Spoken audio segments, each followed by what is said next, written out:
AQ events better than your expectations. دوسرا رکوع جو سورہ بقرہ کا اس میں جو مضمون بیان ہوا تھا وہ نفاق کا تھا. اب یہ نفاق کیا چیز ہے تھوڑا سا ان کا تذکرہ پھر کر لیتے ہیں، اس لیے کہ یہ ایک مرض ہے، اور مرض کے بارے میں ویسے بھی جو جسمانی مرض ہے اس کے حوالے سے بھی حساس ہونا چاہیے تاکہ بر وقت علاج ہو کہ پھر انسان صحت مند ہو جائے. جو لوگ کیئرلیس ہوتے ہیں تو پھر وہ مرض جب حد سے تجاوز کر جاتا ہے تو پھر وہ لا علاج ہو جاتا ہے، ناقابل علاج ہو جاتا ہے. تو یہی معاملہ اخلاقی روحانی جو امراض ہیں ان کو بھی بر وقت چیک کر لیا جائے تو اس کا علاج ممکن ہے. لیکن اگر غیر ضروری اننیسیسری ڈیلے کر لیا جائے تو ایک وقت آتا ہے کہ پھر انسان پوائنٹ آف نو ریٹرن پہ پہنچ جاتا ہے، پھر اس کے لیے وہ ممکن نہیں ہوتا.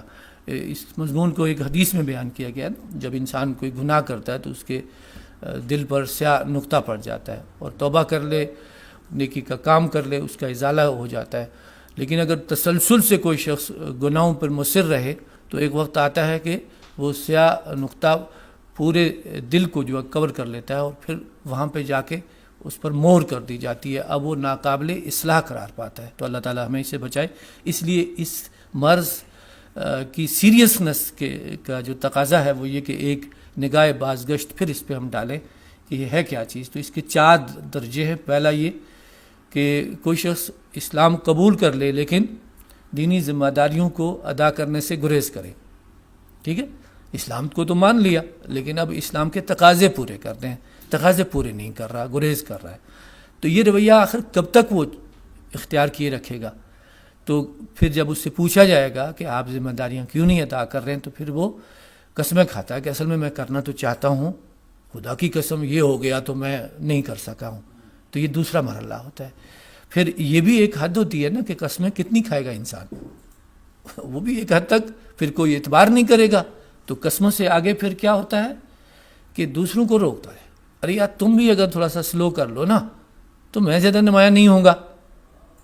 وہ دوسروں کو ترغیب دیتا ہے اور دوسروں کو دین کے راستے میں جد و جہد کرنے کے حوالے سے پھر کیا تانا دیتا ہے، یار تم کوئی دیکھ بھال کیا کرو، تم ہر وقت جو ہے نا بس لگے رہتے ہو اسی کام کے لیے، اور کوئی لگتا ہے کام نہیں ہے تمہارا، اپنا کوئی گھر بار کی بھی فکر کرنی ہوتی ہے، بیوی بچے ہیں، آخر دنیا میں بھی تو رہنا ہے نا. تو یہ پھر نصیحتیں کر کے دوسروں کو اس راستے سے روکنا چاہتا ہے.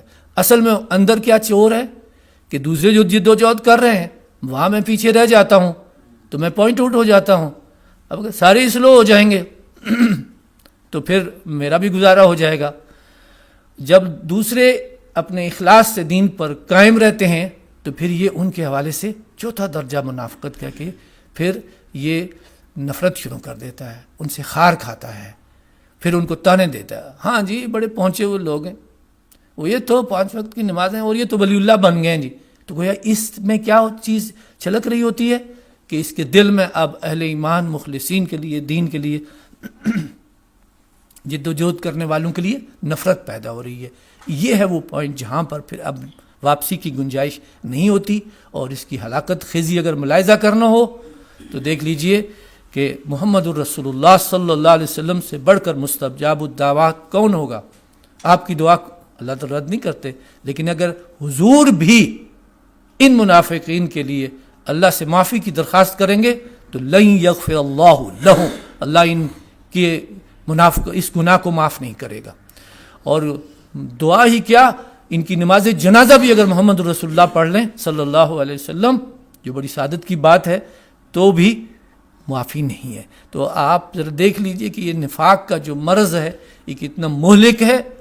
اور اگر تو یہ شعوری ہے تو وہ تو ہلاکت 100% یقینی ہے، اور غیر شعوری ہے تب بھی اس پر پکڑ یقینی. اللہ تعالیٰ محفوظ رکھے. اس لیے نفاق بہت بری بیماری ہے، اس سے بچنا چاہیے، ایسا نہ ہو کہ پھر پچھتانا پڑے.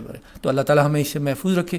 اس کے لیے بس ایک بات کہنی ہے، اس کا جو مادہ ہے بنیادی 6 حرفی وہ نون فا قاف ہے. اس سے انفاق ایک لفظ بنتا ہے جس کا مطلب ہے کہ خرچ کرنا، کھپانا، لگانا. ٹھیک ہے، اسی سے ایک لفظ نفقہ بنا ہے. نفقہ ایک تو نان نفقہ ہے، نان نفقہ وہ تو وہ ہے کہ جو خرچہ کپڑا بیوی کو دیا جاتا ہے شوہر کی طرف سے، ٹھیک ہے جی. اور ایک گو کے بل کو بھی نفقہ کہتے ہیں. یہ گو ایسا جانور ہے جس کو اللہ تعالیٰ نے یہ سینس دیا ہے، اور عرب اس کا شکار کرتے تھے. تو اس نے اپنا گھر اس طرح بنایا ہوتا تھا کہ اس کے 2 اوپننگز رکھی ہوتی تھیں، 2 منہ رکھے ہوتے تھے. تو ایک سے داخل ہو دوسرے سے نکل جائے. تو اگر ایک طرف سے شکاری اس کو پکڑنے کوئی طریقہ کر رہا ہے تو یہ دوسرے سے نکل جائے گا.